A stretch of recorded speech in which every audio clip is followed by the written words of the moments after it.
आषाढ़ का महीना, रिमझिम वर्षा की झड़ी, आकाश बादलों से आच्छन्न था। सूर्य की तपन भी स्वल्प थी। खुशनुमा प्रकृति सारे वातावरण को आह्लादित कर रही थी। चारों ओर भूमि पर हरियाली ही हरियाली बिखरी हुई थी। देखने पर लगता था कि मानो धरती माँ हरे रंग की साड़ी के परिधान में सबका मनोरंजन कर रही है। किसानों के लिए वर्षा का मौसम अतिरिक्त प्रसन्नता और खुशी का समय होता है।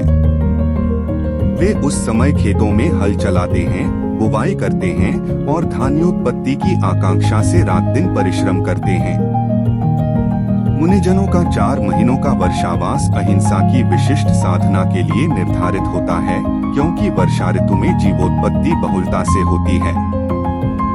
इसलिए वे चातुर्मास से पूर्व ही अपने अपने निर्धारित स्थानों पर पहुंच जाते हैं। कुछ मुनि चातुर्मासिक प्रवास हेतु विहार कर अपनी मंजिल की ओर बढ़ रहे थे। मार्ग में उन्हें 2 किसान मिले। वे किसान कृषि कर्म के लिए अपने अपने खेत में जा रहे थे। उनमें से एक किसान कुछ ईर्ष्यालु था। वह संतों को सदा वैमनस्य भाव से देखता था। दूसरा किसान भला था। वह संतों का आदर सत्कार करता था। उसके मन में संतों के प्रति प्रमोद भावना बनी रहती थी। संत नंगे पैर विहार कर रहे थे और उनका केशलुचन भी कराया हुआ था। अप्रशस्त भावों में जीने वाला किसान संतों को देखकर मन ही मन कुम्हलाया और कुछ गुनगुनाया, अरे आज तो अपशकुन हो गया।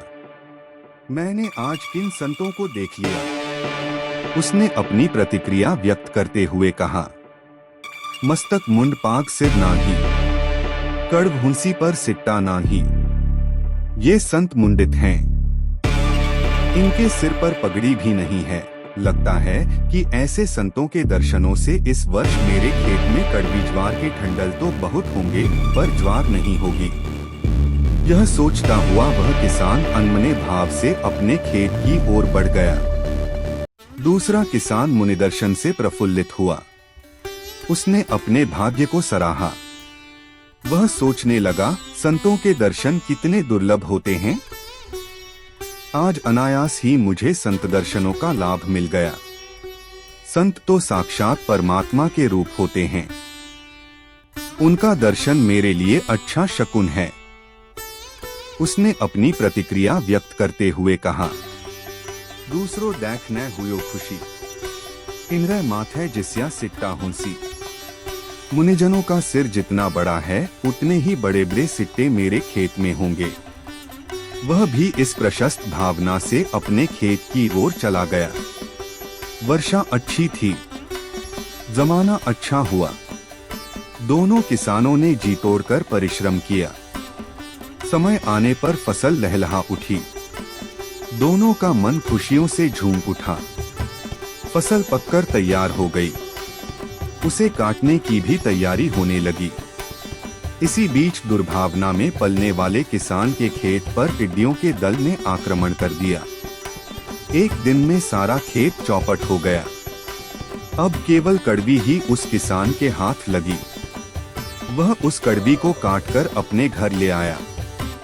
दूसरे किसान ने भी फसल काटी। हजारों मन ज्वार उसके खेत में हुई।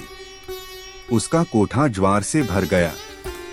यह सत्य है कि अच्छी भावना के आधार पर क्रिया की निष्पत्ति अच्छी होती है और दुर्भावना के आधार पर उसकी निष्पत्ति बुरी होती है।